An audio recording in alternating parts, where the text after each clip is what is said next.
Nagpapatuloy ang maalinsangang panahon sa buong bansa dahil sa umiiral na ridge of high pressure area at easterlies.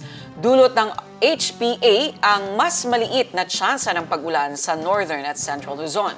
Samantala, sa nalalabing bahagi naman ng bansa, aasahan pa rin ang tsansa ng mga isolated rain showers o thunderstorms. Ang ulat panahon mula kay Naphtali Velarde. At dahil nagdeklara na ng El Nino ang pag-asa, magsisimula ito bilang weak El Nino ngayong June, July at August. At mas lalakas ito at magiging moderate to strong El Nino hanggang sa early months ng 2027. Ayon sa pag-asa, posible rin na magiging very strong o super El Nino ito.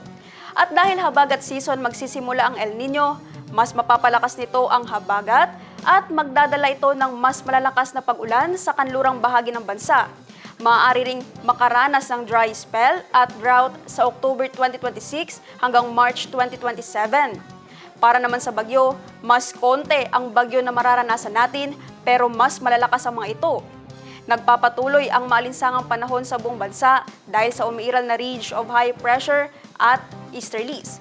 Dulot ng ridge of high pressure area ang mas maliliit na tsansa na pag-ulan sa northern at central Luzon.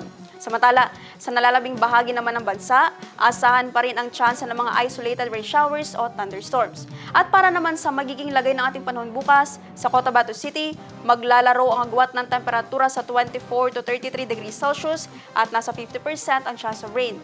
Sa Maguindanao, papalo ang agwat ng temperatura sa 24 to 34 degrees Celsius at nasa 50% ang chance ng pag-ulan. Sa Cotabato Province, maglalaro sa 23 to 34 degrees Celsius ang agwat ng temperatura at 40% ang chance ng uulan.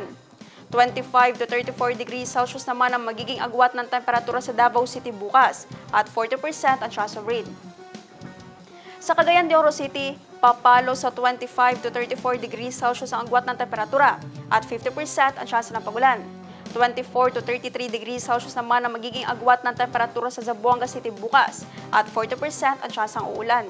Ang Lanao del Norte papalo bukas sa 23 to 29 degrees Celsius ang agwat ng temperatura at 30% ang chance ng pag-ulan.